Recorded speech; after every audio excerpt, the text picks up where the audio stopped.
the Fox 17 Rockin' Review. My very special guest today, Webb Wilder, the man, the myth, the legend, singer, songwriter, guitarist, guitar collector, movie star.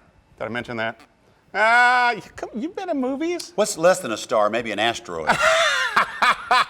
You have your own festival. Yeah, we have WebFest. We just had it, and thank you to everyone who came. I mean, I think that's great. How many people have their own festival?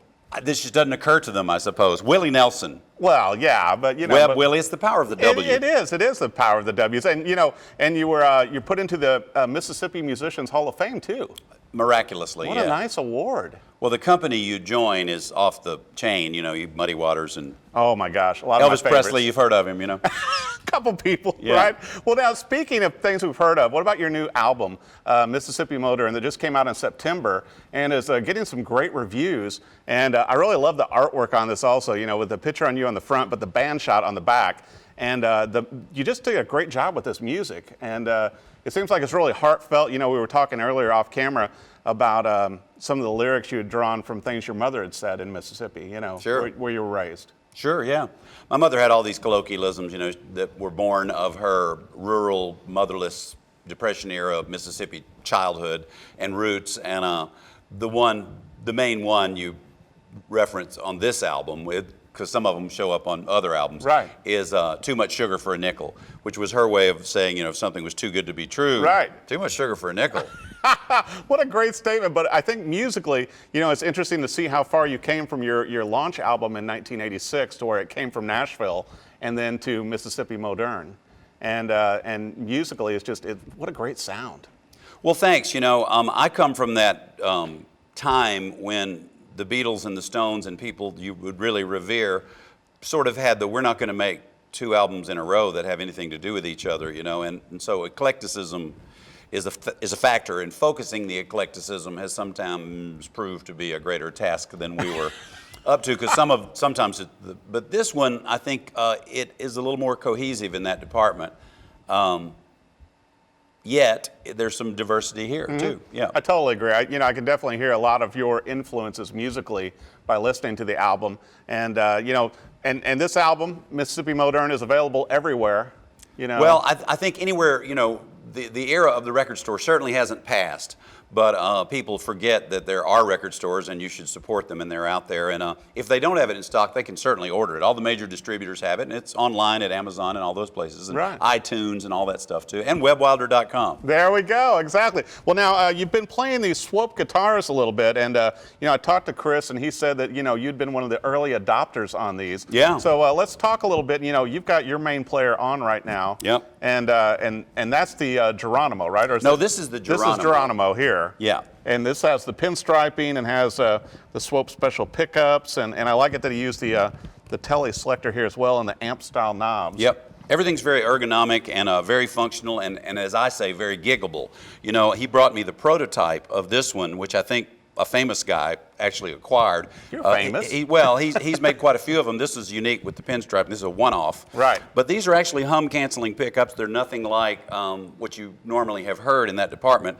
And then you can really thin those sounds up. It's a 5-way selector like a modern Strat. Yeah. And he calls this the funk bump switch. And I think in those acoustically out of phase notches, I'm really boring the non-guitar players out there. You can get a little more glassy tone that way. He has 3 models. This one is the Geronimo. This one's called the GTO. Right. And this is single coil. However, you know, like that's the bridge. Right. That's the neck.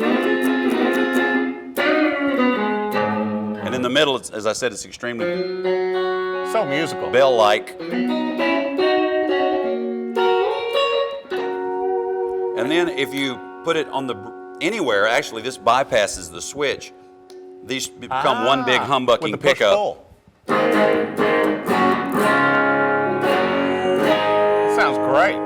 Yeah, it's And this is a GTO prototype that you've been playing, and the other one he offers is the MG. The MG gets a little bit more into, I guess, what we could safely call the T-style guitar, and some Music City folks might adopt that, although it's always kind of stupid to stereotype Music City as one thing. Oh, you know? yeah, totally. As we were talking earlier about everybody that buys guitars here, and especially like you and me and other big people that come to town and show off their Flying Vs.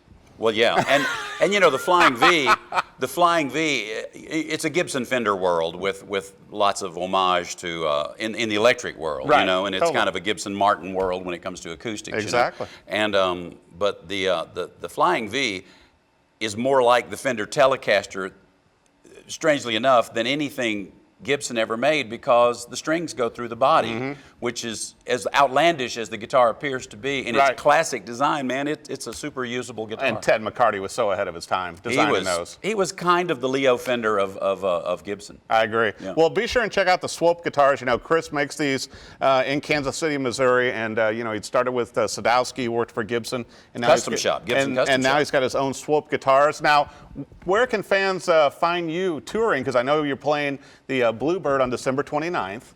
And yeah. and Webb Fest was just recently, you know, this last, you know, few weeks ago. Lots of fun. We just saw Chris because we were in Kansas City just this past Saturday night. But yeah, we did Webb Fest. We did Music City Roots. We did lots of things in recent times in support of the album. And I'm doing the solo thing at the Bluebird. Really looking forward to that. On December 29th. We're So going get to your tickets. Chicago and Indiana and the Carbondale, Illinois area Oh, yeah. in January, which, God willing, and the creeks Perfect don't rise. timing. You know, Yeah. I'm from up in that area, and it gets a little icy sometimes. Yeah, Webb. I know, and we'll see. And but WebbWilder.com has all the stuff. Okay, and then also on Facebook and everything? Got Facebook, it's linked to WebbWilder.com, Twitter, and all that, yeah. Great. Well, be sure and check out Webb's new album, Mississippi Moderne. I think it's a great album. I think it's one of the best ones you've done, Webb. Thank you so much. So be sure and pick that up. And even better, see him live on tour. Check out the website. Don't forget the Bluebird on December 29th. Thanks for watching The Rockin' Review.